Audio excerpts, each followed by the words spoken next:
this is as real as it gets. Hey, this is Marcia Prince, IFBB Bikini Pro and Guest Berry Nutrition spokesmodel, and you are listening to the UCW radio show, In Your Face.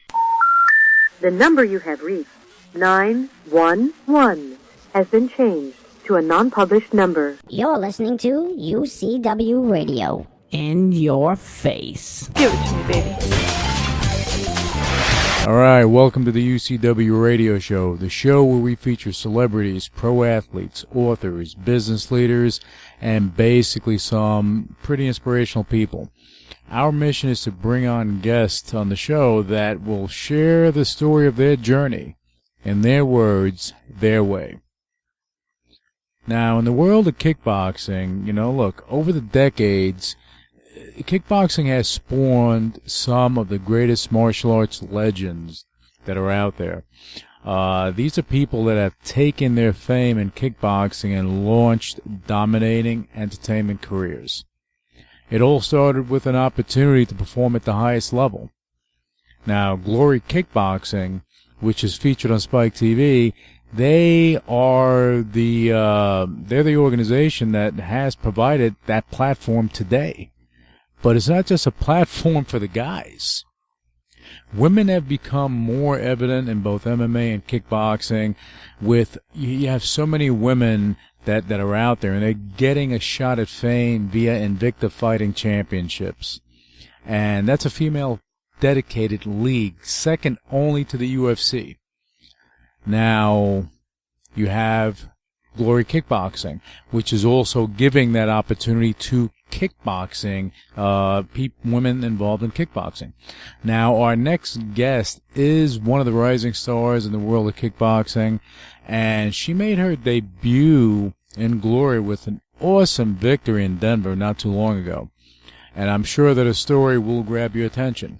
But before we bring her on, I want to remind all of our listeners to check out UCWmagazine.com for our interview archives, and you can follow me on Twitter for the latest show information. You may get inspired by a tweet or two, or you may laugh. Who knows?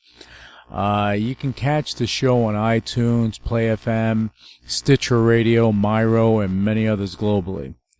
And make sure to check out ActionMaxSword.com for the latest information from the largest martial arts event of its kind in the world, the Action Martial Arts Hall of Honors.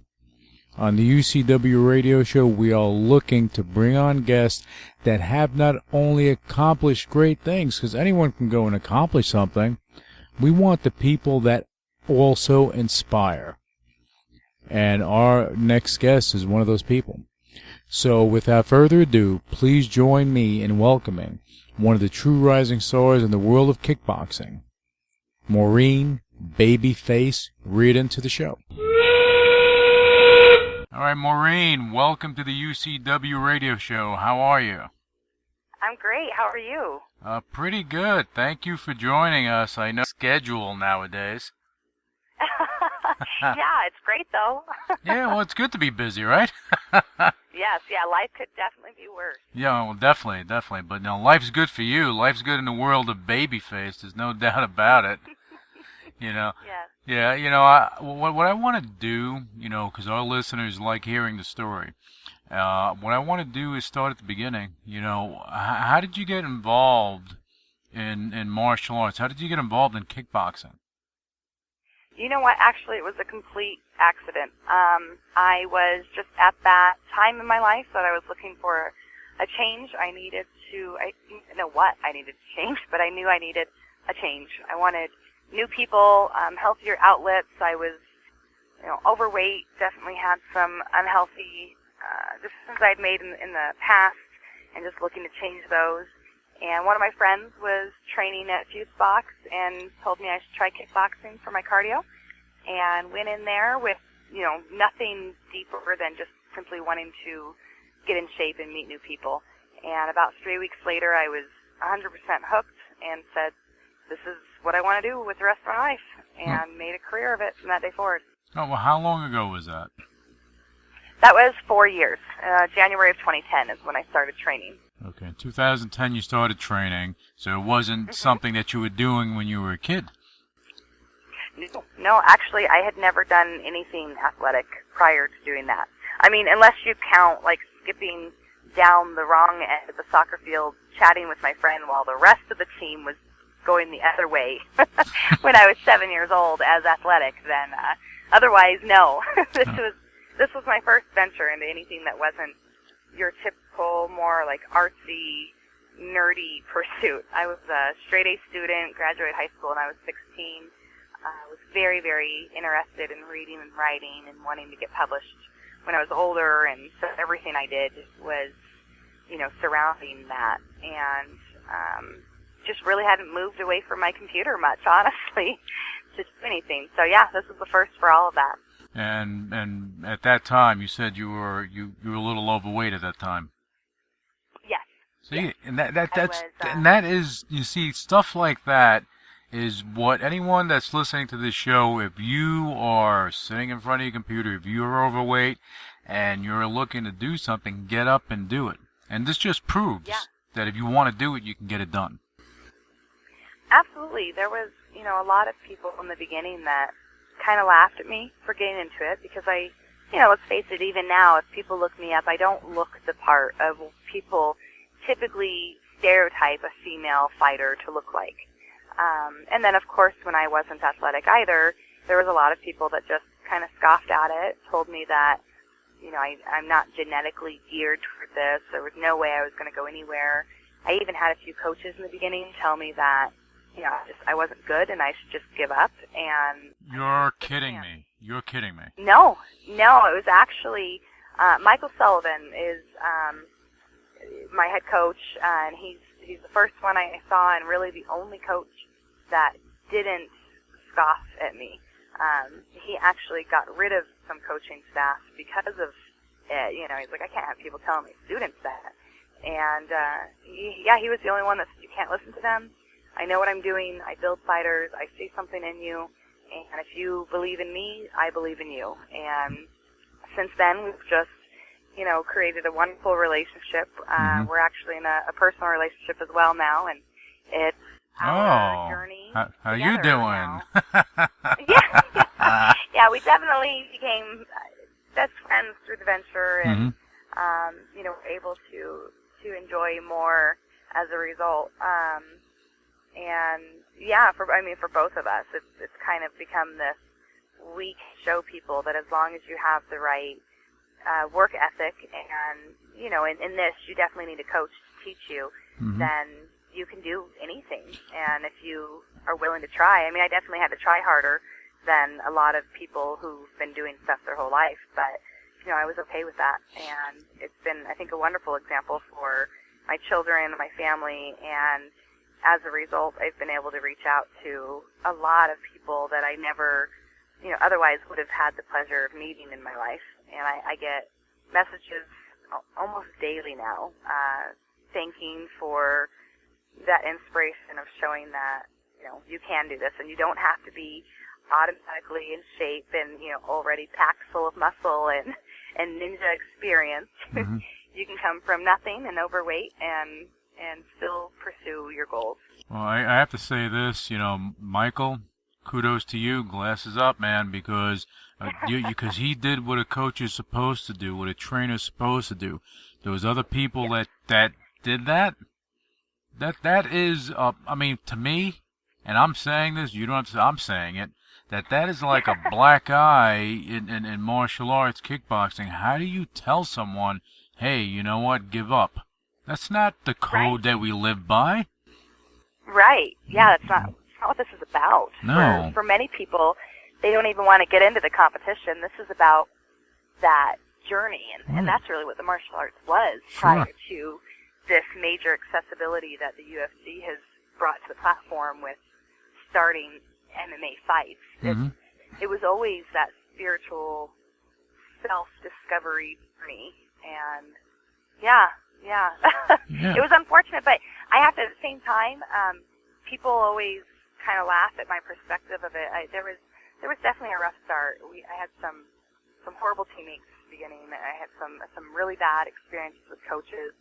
But at the same time, I think if it wasn't for all of them, if it wasn't for that like chip on the shoulder that they gave me, I really, I'm not sure how much more passion I would have for it. You know, my whole life I've loved the challenge. I've loved proving people wrong. I love the stress of it almost. And there's a reason I graduated high school when I was 16.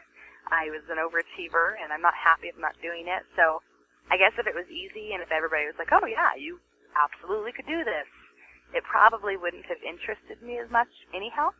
So while it was horrible, I'm glad that they were a part of this journey for me, because it definitely spurred me on to be able to look back one day and say, oh, I thought you said I would never make it, you know? When you have the naysayers out there and you have the doubters, the people that say, you know, you're not good enough, you can't do this, you're crazy, you're out of them. I talk about this all the time, that is all background noise, because if you believe in yourself and you know you can do something, you're going to get it done. Okay, and now those same people are looking at you and they're like, oh, wow. And you're just getting warmed up. Yes, absolutely.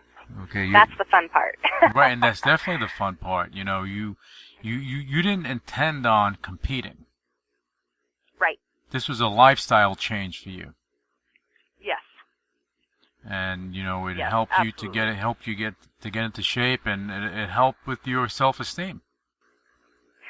Oh yeah, I mean, pivotal to all of it. When people ask what the martial arts has given me, or even what more of that celebrity platform, honestly, has done for me, it always comes back to what I've learned about myself, or what I've been able to now reach out and do for other people that I wouldn't have been able to do without that name. And I mean, as fun as it is to punch a chick in the face, it runs so much deeper than that, and that's not really what it's about. It's about that journey. It's about seeing what am I capable of, what can I do, and to learn that it's so much more than even I thought was possible. And I've always been a pretty confident person, so yeah, the other stuff is just kind of fun, and it's a nice side effect to all these wonderful things that it brings. Well, I'll say this.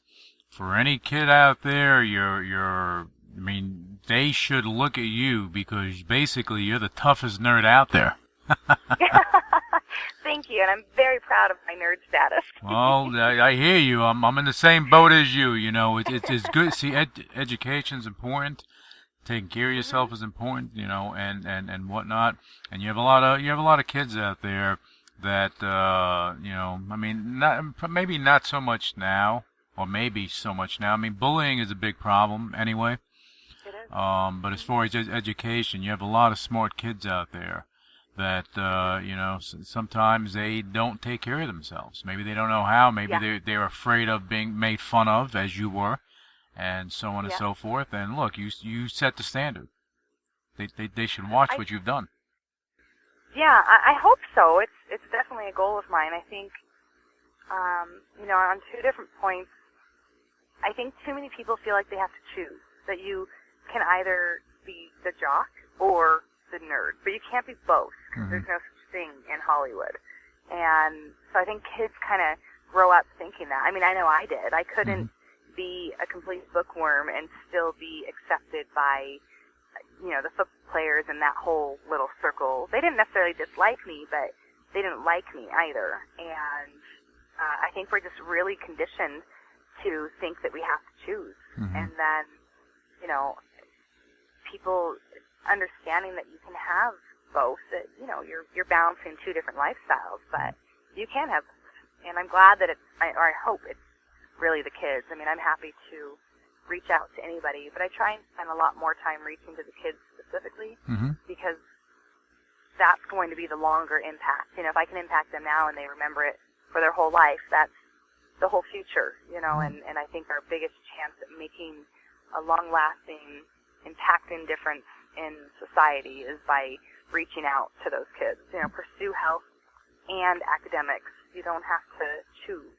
And as a female, it was probably even tougher for you, because I think that a lot of women, young girls anyway, when they're looking at academics, okay, they kind of get engulfed in that, and they really don't get involved in the physical part, and neither did you. Right. It's kind of a stereotype. That's what boys do, and girls, do the brain stuff, and they are supposed to look pretty and go shopping, and they're not supposed to get rough and tough in the dirt. And I mean, my parents are very pro independence, and I was always raised that I could be whatever I wanted to be when I grew up. But at the same time, I grew up with an older brother, and I can't tell you how many times we would be roughhousing and wrestling and punching each other, and my mom was always, no, you don't hit a girl, and girls don't do that, and so even those that are pro-independent women are still kind of under this thing that society has that girls aren't supposed to do that. Let me ask you, when you first got into kickboxing, you first walked into the facility, okay, you wanted, when you got hooked on it, it wasn't so much you weren't thinking, okay, I'm going to lose weight, do all this stuff. You were looking at, wow, I can actually change my life. Yes. Yeah, I think when I first walked in the doors, it was just a weight loss thing. I didn't, and I hope this doesn't offend people, because I know some people who are like avid fight fans from when they're really little, and then that's why they pursue this as a career. And I know how, sometimes it's offending to have somebody come in that wasn't like that. But I didn't even know about the sport. I mean, my first loss came from simply not understanding the rules of the game, to be quite honest. And, I had never really watched fighting. I didn't know anything about it. And when my friend said cardio kickboxing, I kind of pictured like the 24-hour fitness turbo boxing sort of thing, I wasn't at all having any idea what I was actually getting into. And then, when I walked in, obviously very quickly I understood this was different, but I still didn't really see how it applied to my life much. And, it was maybe 2 or 3 days later that I was really seeing, even though I wasn't necessarily hooked career speaking quite yet, right away I was like, wow, the people here are deeper. You could just feel that energy of, this isn't your typical group fitness class where everybody walks in, they find their spot, and nobody really makes eye contact. They do the workout, they sweat, and they leave. This was, people were coming in and creating these deep relationships with one another, and that was very obvious to me right off the bat, just kind of being more of an introspective person and observing my surroundings. And so, yeah, I saw where, great, this is my fitness, but this is also going to be my, the new people I surround myself with, the new standard and the way of life. It's a way of thinking. I mean, there's a lot of fundamental rules of combat that once you understand them, it's impossible to not apply them to your everyday life as well. And so I think even the fundamentals of combat are ways of life. Understanding that, I can't force you to do something, but I can decide how I'm going to react under the pressure that you bring. That's the same whether it's in a fight or it's in the real world in a discussion with somebody, And, yeah, very quickly I saw where their opportunity to just have a completely new life was available. And I think that's part of the story, to me, that would inspire a lot of people, because you walked in with one thought in mind. But then everything changed once you got involved. Then you thought about it differently, and it became more a part of you and a lifestyle, having an extended family and whatnot. And I mean, that's what it's about. This is what hopefully spawns more people to get up off the couch and do something. It may not be martial arts, it may not be kickboxing, it may not be anything. It may be playing basketball, go for a run, do something, change your life. Right. It's not an exercise, it's not a diet, it's the way you live your life. You live an active life, and you fuel your body accordingly, and occasionally enjoy treats, but yeah, it's a way of life. And I think it's easier to stick to when you do it that way too. when you call it an exercise, or you call it a diet, that kind of insinuates there's a beginning and there's an end. Right. And I think that's why most people fail. They don't stick with their fitness program. They don't stick with their diet because those are all temporary words that they labeled this pursuit with. And so, of course, it's going to be nothing more than a temporary existence in their life. But when you can accept that this is my life now, it's so easy. Yeah. Well, and if you just stick with it, you miss it. And if you speak to anyone that is heavily into fitness, you know, they'll tell you the word diet. You know, you take that T out as die. You know, a diet is, as you said, is a temporary fix. Change the lifestyle, you change the end result, and you can live a better, longer life. You know, and this is the road you went down. But what we're going to do right now, Maureen, we're going to take a little break, and then we're going to come back, because then we're going to go and we're going to get into what you've been doing competition-wise, and then we're going to touch on a little your opinion on bullying. I think that you know, I think you have some strong opinions. Actually, I know you do. So I want you to actually talk about it. Okay? Perfect. But I want our listeners to stick with us. We're going to be back with Maureen Babyface Riordan on the UCW radio show. Don't tune out.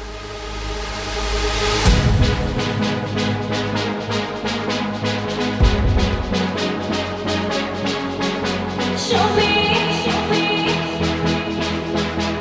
your love. I'm burning up, my heart's afflicted. I miss your touch, got you so addicted. Won't you put me out of my misery? I need a fix. You're my favorite drug. Can you take me high? One hit ain't enough. So light me up like a spark, want it all tonight. I need your love. Got me going crazy. Won't you save me? Show me your love. Show me your love. Show me your love. Your love. In the night, it gets louder. Losing my mind. Can't fight the power. Something deep inside my soul draws me to you. Yeah, you got my heart racing, anticipating, but you ain't got a clue. And I can't take it, suffocating. My body yearns for you. You're my favorite drug. Can you take me high? One hit ain't enough. So light me up like a spark, want it all tonight. I need your love. Got me going crazy. Won't you save me? Show me your love. Show me your love. Show me your love. Your love. I'm so addicted, you can't resist it. And when I'm gone, I know you miss this. I give you all of it, cause I know exactly what you wanna get. You want that love, baby? No ifs, no buts, or maybes. You want it guaranteed, and I promise I'll never leave.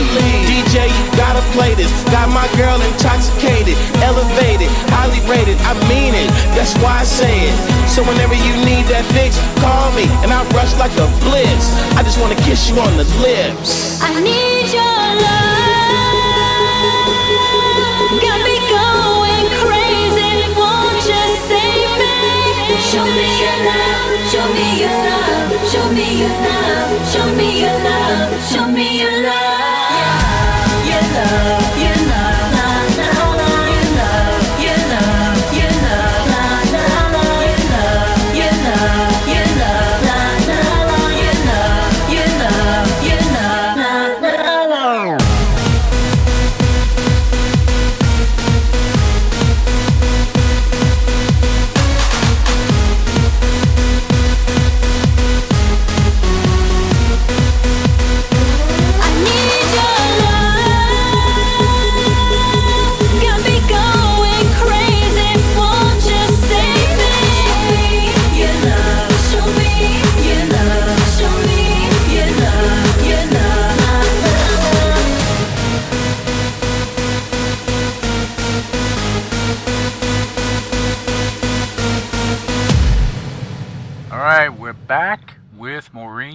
faced Riordan. We were talking about some really interesting things during the first segment of the show. But now we're going to talk about our competition time.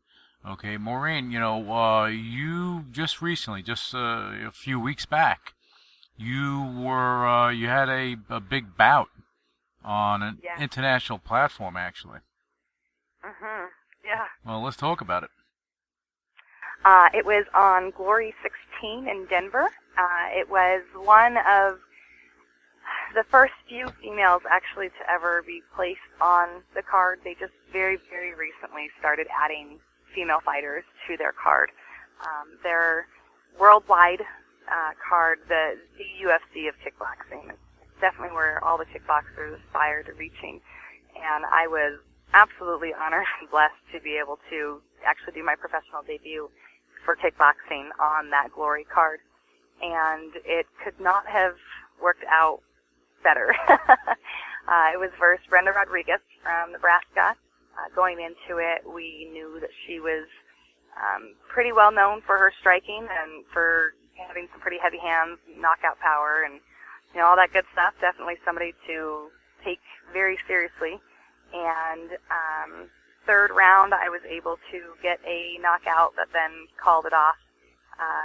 A minute, I'm not actually sure, 1 or 2 minutes into the round, but I couldn't have hoped for a better result. I think a lot of the reason women aren't put on some of the cards is because we're not believed to have the finishing power that kind of drives a lot of the excitement in some of these combat sport platforms. So to then finish the fight like that was just a perfect ending to it. Well, and I think, your debut, and I caught it, was pretty cool. Okay, you went in there, you had a smile on your face, and you were happy, and you got in there, and you did your job.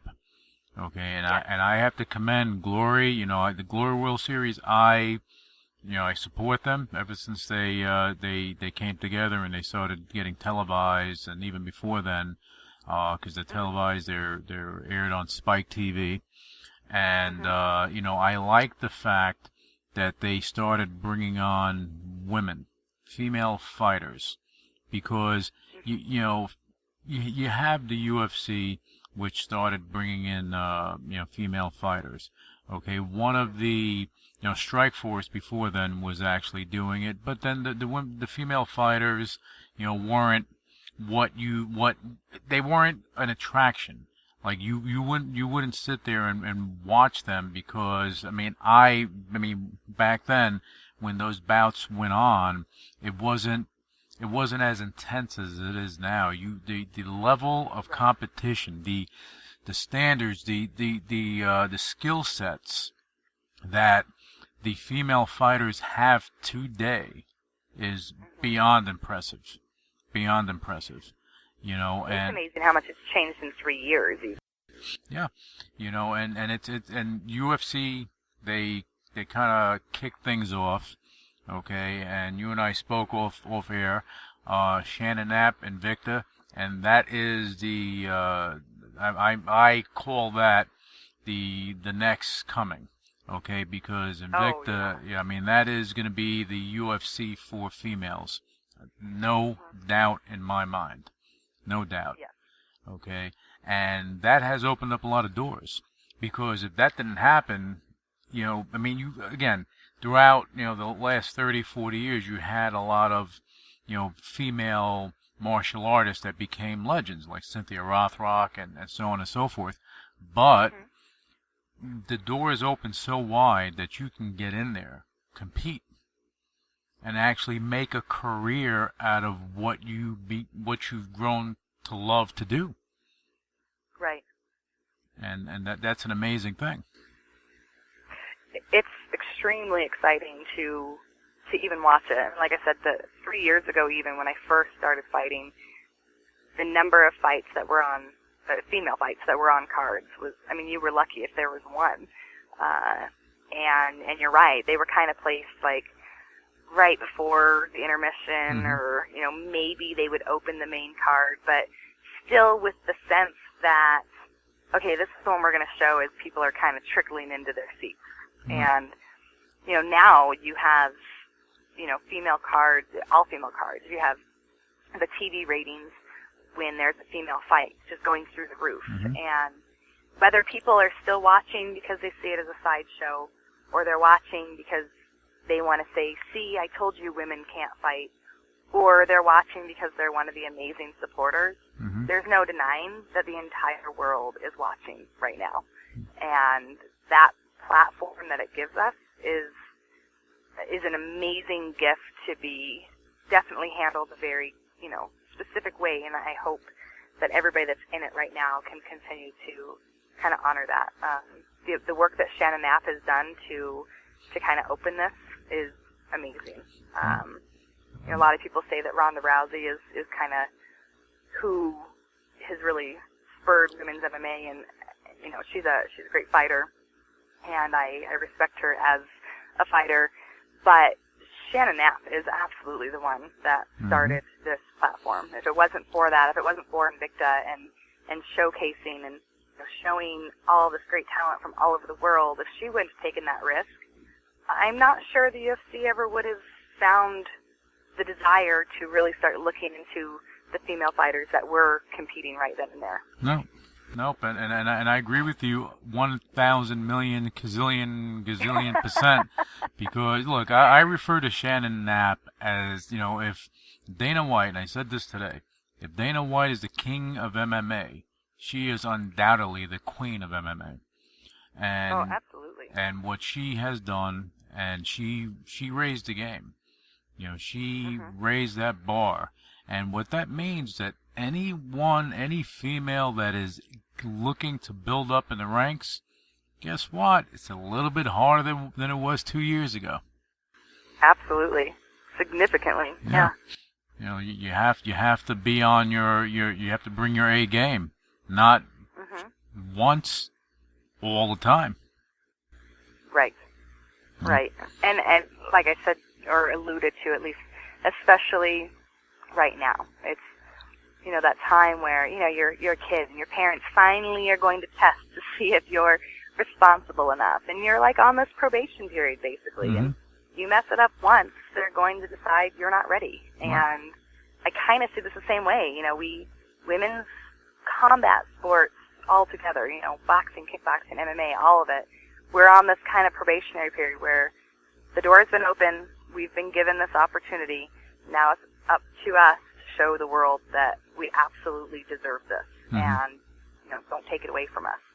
And I think there's a window that those of us that are actively competing right now, we all owe it to each other and the generations that will be coming up underneath us to handle it delicately, make sure that we're showing up to every fight prepared, that we're more focused on preparing ourselves and being professional athletes than we are bringing up the drama and doing the trash talking to the opponent. Because let's face it, for every moment you're investing in that, it's the moment you're not investing in your fight.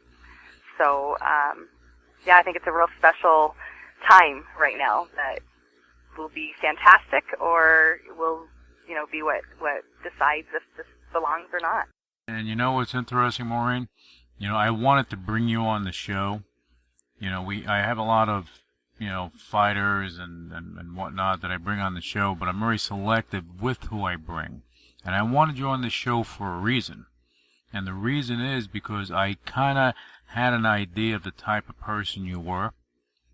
And now that I'm getting to know you a little bit more, I know I made the right decision, because you, no doubt about it, you are a good example for someone, a young lady that may be looking for a hero, that they can look to someone like you because of what, it's not just you fighting, your intellect, how you carry yourself, and what you've been through.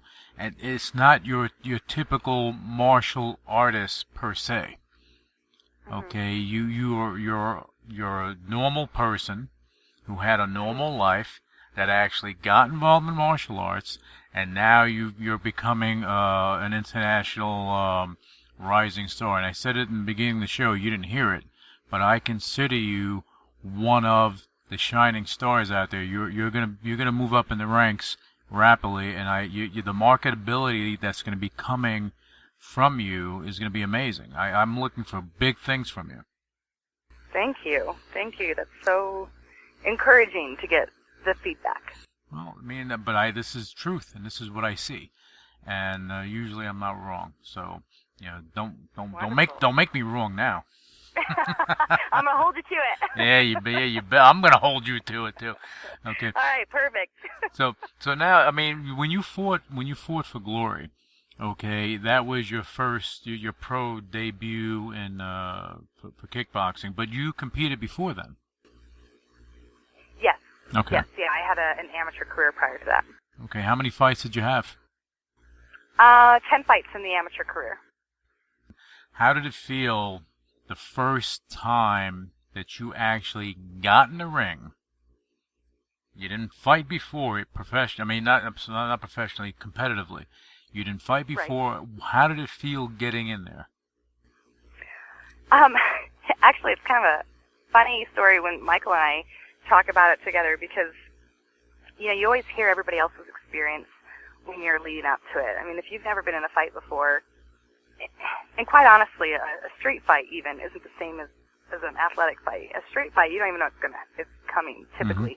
Mm-hmm. An athletic competition, you have weeks of anticipation to either do something good with it or to drive yourself completely crazy with it. And, so you hear other people's situations. And so I kind of had this expectation of what I was going to feel like. And, I had no nerves. And I was like, I'm going to wake up on fight day and I'm going to be nervous. And then I woke up the next day and still nothing. We get to the venue, nothing. Michael's wrapping my hands. I still have no nerves. And he starts asking me, like, are you present? Are you really here for this? Because you're not nervous. You don't seem like you're really into this. And I'm like, no, I'm good. I'm just not nervous. And I think I spent the whole time waiting for the nerves to kick in. And then finally I stepped in the ring and realized I still wasn't nervous, so I guess this was it. And I think it's almost part of my addiction, per se, to the competitive side of it. I mean, like I said, I love the platform it gives me to be able to reach out and help people and do something good with this name that I can build. But there always has to be a deep reason to get us in there. I think especially for women, because we're not primarily wired to fight. That men were the ones that went out and killed the buffalo. The women are the ones that, took care of it. And we would fight to defend our tribe, defend our babies. But we weren't wired with that. So I think there has to be a deep reason. And mine was, I get in that ring, and for some reason, I have absolutely no nerves. It is the calmest, most focused moment of my life that I've ever experienced, and I've never had a fight where I didn't get that. And I get in there, the cage closes, or that bell goes, and it's just me and my opponent, and I have a job, and I do it. I have no nerves. I feel fantastic. I'm focused. It's like a meditation for me. And do you know how not at all what I expected. Well, do you know how scary that is for your opponent? I hope so. Yeah. I definitely have no distractions. I'm focused on one thing, and it doesn't mean I always win, but, so far, my losses even have only been to decision. I'm not stopping. I have a job to do, and I'm either going to do it or I'm going to get knocked out trying. Well, I mean, anyone that ever doubted the toughness of female fighters and females that are in combat sports, all they needed to do was see the last UFC event. I think it was Valerie. I forget her last name. Oh my God. Yes, I missed that one, and I heard it was just quite a show of. Like oh my you said, God. That heart, that toughness, that courage. I mean, I've seen fights, but to see two women go head to head, I mean, nonstop. It drew me in. I was like, wow. Okay, if that doesn't kickstart stuff, because that wasn't, I'm going to get you into an armbar and make you submit type of situation. That was to the end, to the death. Right. And absolutely. And what did Shannon tell me? Shannon told me that and she heard that Valerie, I think something happened. She broke something in her face or something, but she kept on fighting. It wouldn't surprise me. I saw the pictures post-fight, and there definitely looks like there's an orbital fracture going on there. Yeah, no, I've seen the pictures that she took of her face, and I said, oh man, I said, that is that's bad. I knew when she got hit that that was gonna hurt. Yeah. That was gonna leave a mark. You wince for them, you know. Yeah, but that shows the toughness, but that's the competitive nature that is set forth now, and that's something going back to Invicta that set the standard, and UFC just put it on a bigger platform. But now with Invicta, with Invicta being on the UFC Fight Pass, it's going to be a game changer now. And there's going to be more opportunities for the female fighters coming up. So now, with me saying that, let me ask you this. Do you think that you're going to venture into mixed martial arts itself and get into an Invicta type of situation? Actually, despite the fact that my debut was for Glory, most of my competitive career is in MMA. I'm 4-2 as an amateur, and actually have my professional debut for MMA coming up July 25th for RFA at the First Bank Center in Denver. Okay. And then I'm actually following it immediately after that. August 15th, I'm going up to Canada for my professional debut in boxing. So I'm kind of taking an approach that you're out of really control. seen amongst the female fighters before. I'm doing it all. In 3 months, I'm going to have my debut in all 3 of them. You're out of control. Okay, you're going. You want from one combat sport to another. Michael, what are you doing? What are you doing? I mean, he has to inspire you to do this. There's no doubt.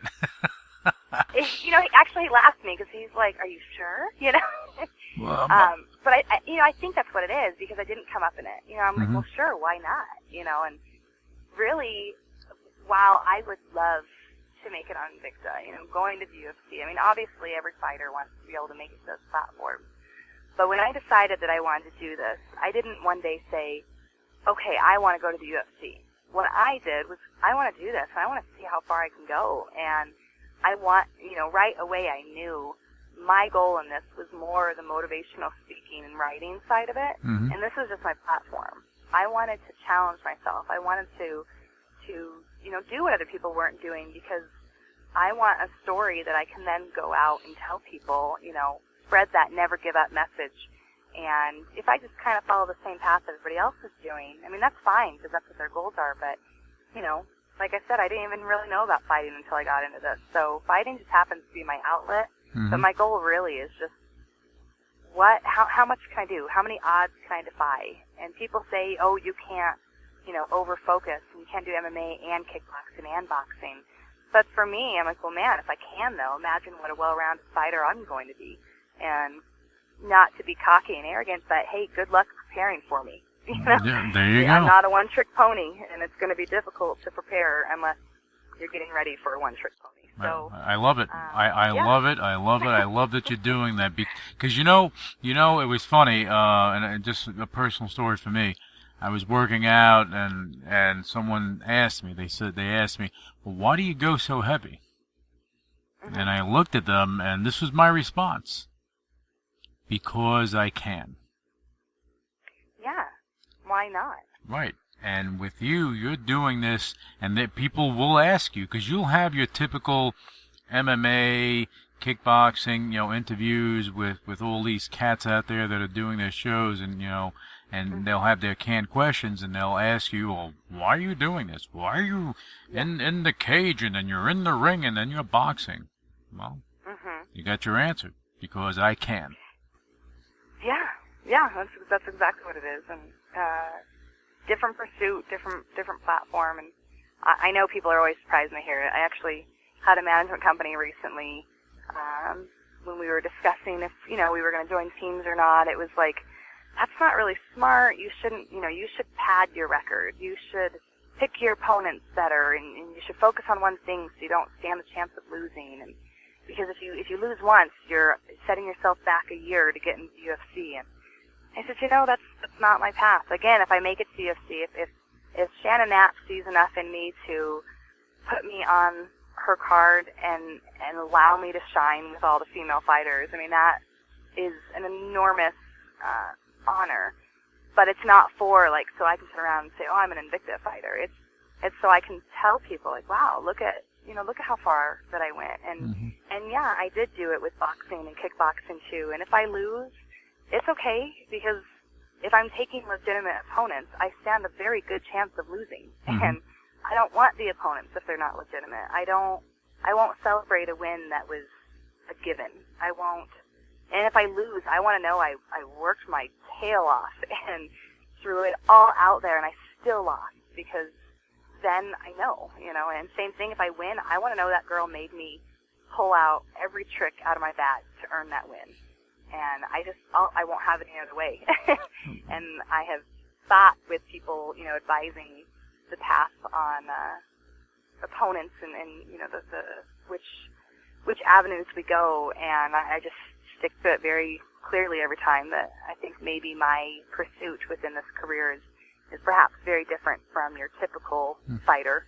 And well, you said it earlier on that your goal is not to be, not to go. You didn't have this goal. I'm going to go to the UFC and this is my dream.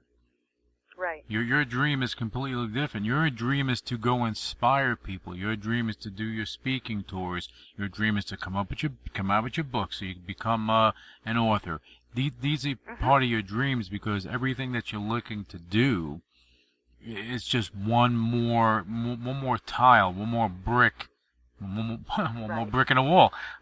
With what your actual end game is for you. And all this other stuff is, if it should happen, then it's better, because it gives you a bigger platform so you can do these things. And that's smart. That is smart. Because too many people put too much weight into, okay, male or female. This is what I do. I'm gonna be a pro fighter, and this is what I'm gonna do. I'm gonna be a pro MMA guy, and I'm gonna go and be in the UFC and be the best. Yeah, you have to get there first, so you better have a secondary plan. And what if it doesn't work, Right. Then what? What are you going to do with the rest of your life? Then they wind up like in Rocky 1, when he was just fighting in the basements and the bars, because that's what winds up happening. You just wind up zipping around the indie circuit, but how long can you do that for? Yeah, nobody can fight forever. It's tough on our bodies. You have a shelf life. You have a shelf life, and you have to do it while you can, and that's why you're doing what you're doing, because you can do it now, and I think that's fantastic. You know what I want to do, if we can touch on this, because of what your whole game plan is. Let's touch on bullying. Well, what's your view on what's going on now? Oh, I think that people of all ages, I mean, little kids all the way to the elderly, are kind of raised, so to speak, right now to believe that, there's a lot of anti-bullying movements out there, but at the same time, there's not a lot of reward for standing up for yourself. I think people are kind of conditioned to believe that they can't. And, I have kids, and quite often have to, refer things into more of a superhero and a villain way so that they can understand it when I'm trying to teach a lesson. And, I was telling one of my sons the other day that the power itself is not bad or good. It's what they decide to do with it that then determines if it's the villain or the good guy. And, bullies aren't scared to break the law. And so they bully. They do things that are kind of scary to those who are law-abiding or are goody-goodies.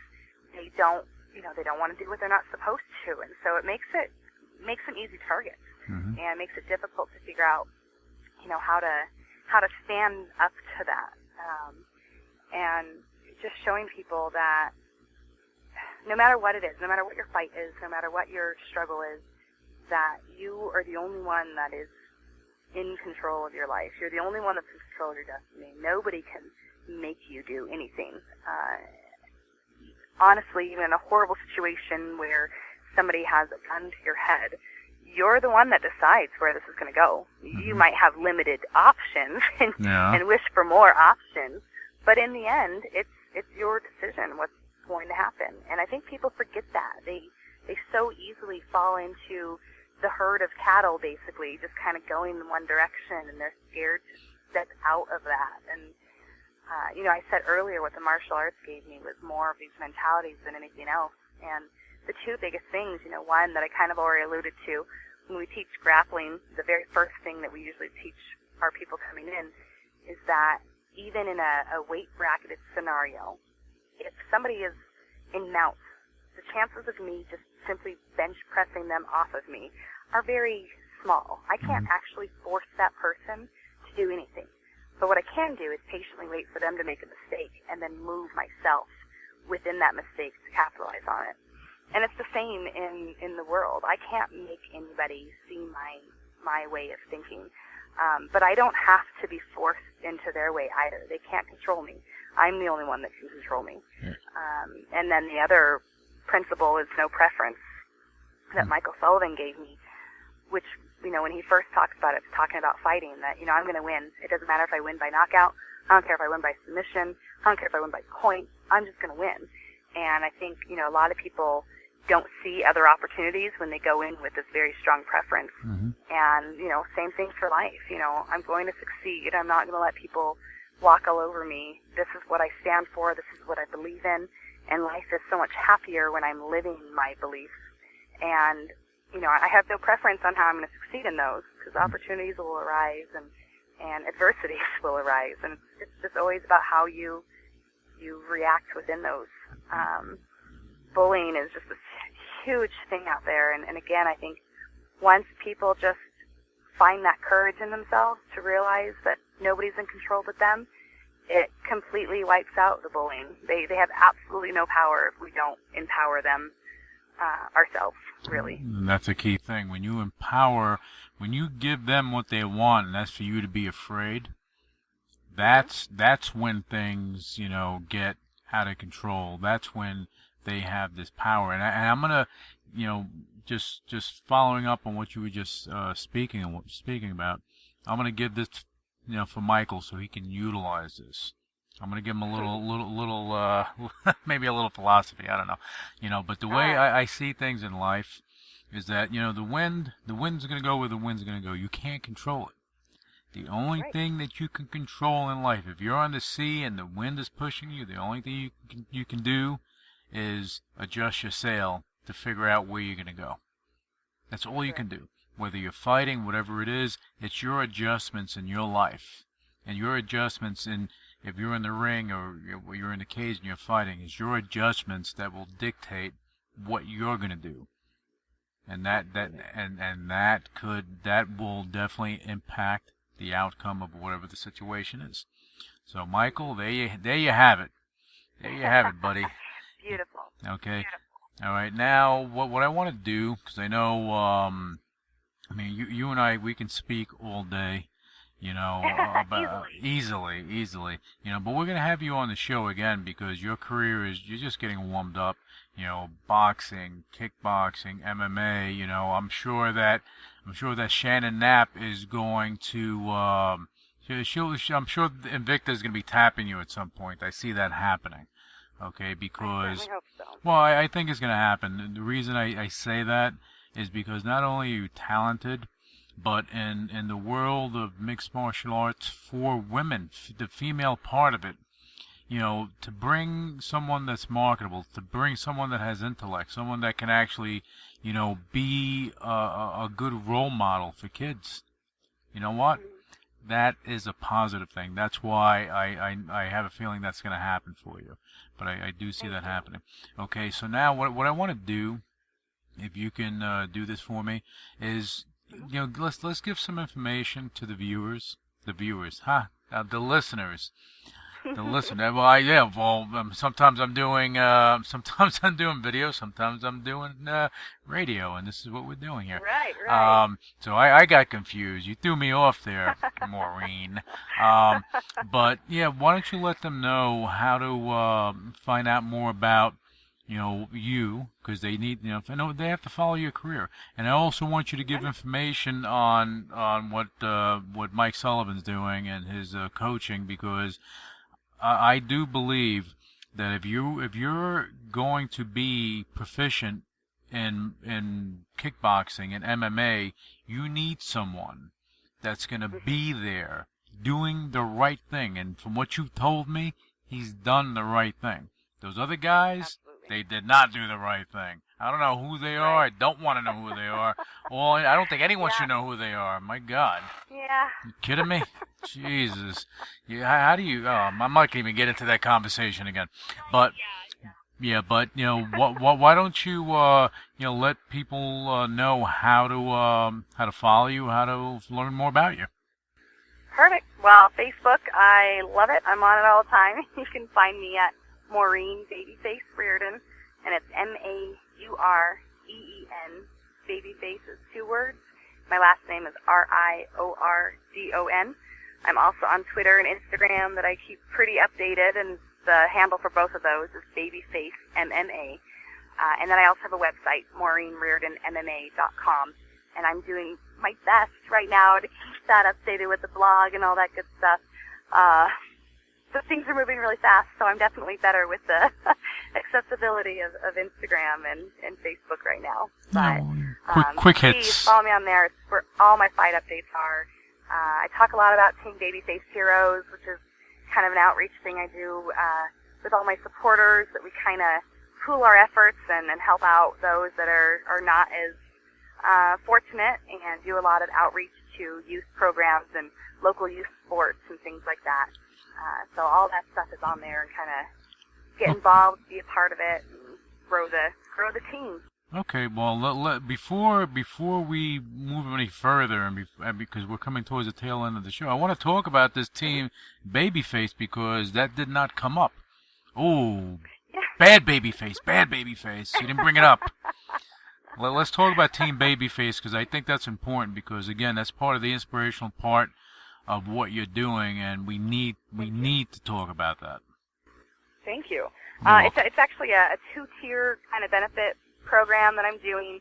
I'm starting the Babyface Foundation, which eventually will be an NPO. The entire purpose is just an outreach to work with people and do charities. But the first part, every time I have a fight coming up, I ask my supporters to either donate an entire ticket or portion of a ticket that will then be donated to typically youth or youth programs such as like Big Brother, Big Sister of America is one I want to get involved with, but you have to be able to sponsor both the big and their little. Mm-hmm. But anyhow, we give the tickets to them, and as most people know, the fighters, a lot of our income, at least in the beginning, really comes off of our ticket sales, and so any profits I stand to make off of those donated tickets, 100% of those profits then gets reinvested into like the second tier part of this Team Babyface Heroes. And those profits I then, after a fight, turn around and find a local youth organization, either sports or, the performing arts, something that demands excellence within our youth. And I personally go and donate 100% of those proceeds to them. And I specify that because I don't think a lot of people understand that legally the tax laws on NPOs, they're actually only required to donate a very, very small percentage, like 5 or 6% or something, of the funds that people donate to these charities to the actual cause that they're promoting for. And it's not to say that all of them only donate that much, but there are quite a few that are known for only giving that 5%.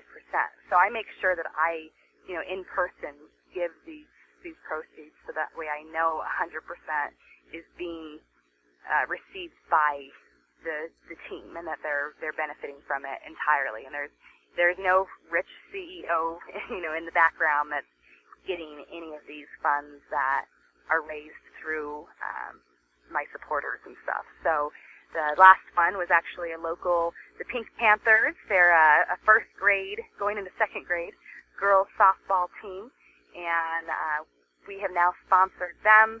I'm going to go to one of their games, help out, go to the banquet afterwards. I actually decided to match the amount of funds that were raised with my own funds as well, and we brought them Team Babyface hoodies and did a little photo shoot with them, and it was wonderful, and the smiles on those girls' faces and the fact that they're going to remember this for many, many, many years to come. And it wasn't just me. It was, absolutely not possible without all of my supporters. So I try and give an opportunity for others who, my whole life I've wanted to help, but I didn't really know how. And, the person I was 5 years ago, the Pink Panthers wouldn't have wanted sweatshirts with my face on the back. That would have been weird, And I'm sure there's a lot of people out there that are like that. So this gives people the opportunity to get involved in something local, something meaningful. And like I said, where 100% of their donation is going directly to the cause. And it is an instance where, $5 absolutely makes a huge difference when you have hundreds of people doing it. And that's what it is. Well, I mean, that's fantastic. That's what I wanted to hear from you. Thank you. I love it. I love it. Now, how do people tell them again how to get involved in Team Babyface? Because I think that this is an important thing, because you giving, and I'm saying this again, you selling tickets to the fights that you're in, and anyone that knows anything about independent MMA, kickboxing, even wrestling shows, whatever it is, you're selling the tickets because that's how you're going to make something off of that, and that's what's keeping the organization going. But you're taking that money from that and you're donating it for the specifically on the tickets that are for the Team Babyface Heroes. Right. Those tickets that are being donated, yes, 100% of, I don't make anything off that. I give everything to reinvesting it into the other. And then anything else that I make, once everything's said and done, I try and either match how much was raised. It depends on how fantastic everybody's been on how much I'm able to, match. But yes, I do my absolute best.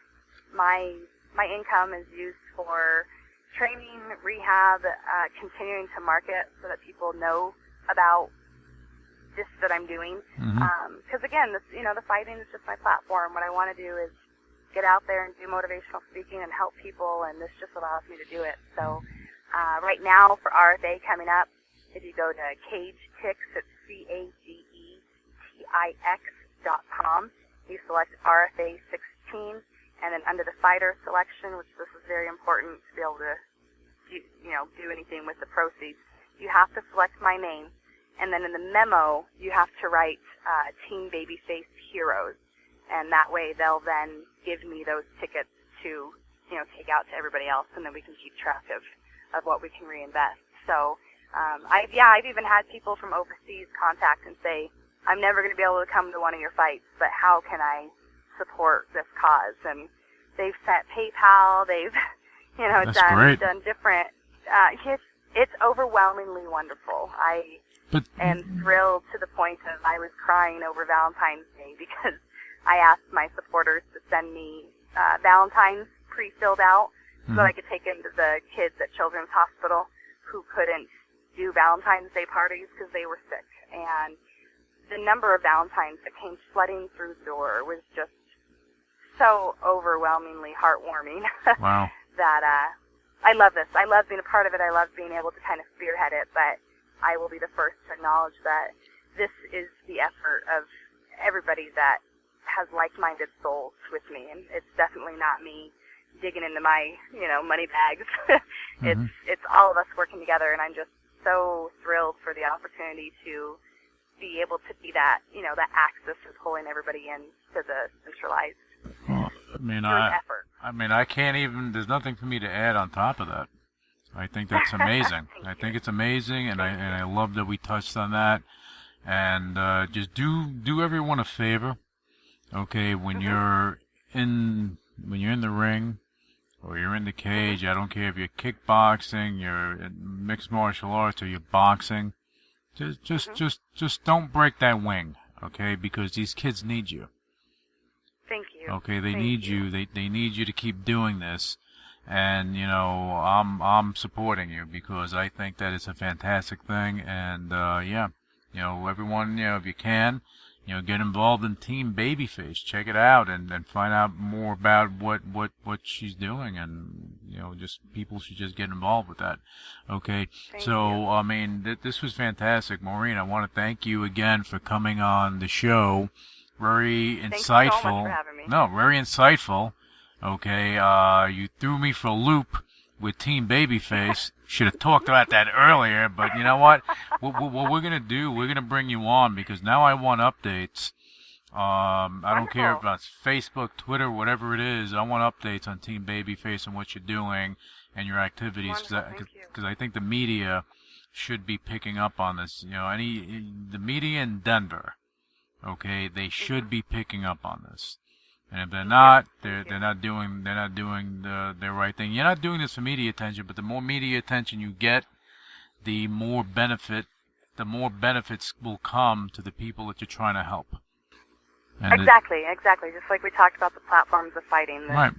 The further I can get, the more people I can reach, and the more people I can say, hey, be a part of this, because we're about something much deeper than just punching faces. I love it, Maureen. And look, and as I said, Thank you. I think that you're a rising star in the world of kickboxing, the world of MMA. I see it happening. Okay, I want all our listeners to, support Maureen Babyface Riordan and her efforts because this girl is going to be something really special in the very near future. I promise you on that. Okay, and again, Maureen, thank you. And to all our listeners out there, tune in. Next time to for the next great guest we're going to have on the show, just like we had with Maureen Babyface Riordan. Check her out on Facebook, Twitter, this, that, Instagram. She's out there. She gets out there. Thank you again. I do. Thank you. Bye, guys. Initiating shutdown sequence. You're listening to UCW Radio. In your face. What is your major malfunction? So let it be written. So let it be done. Ladies and gentlemen, my mother thanks you, my father thanks you, my sister thanks you, and I thank you.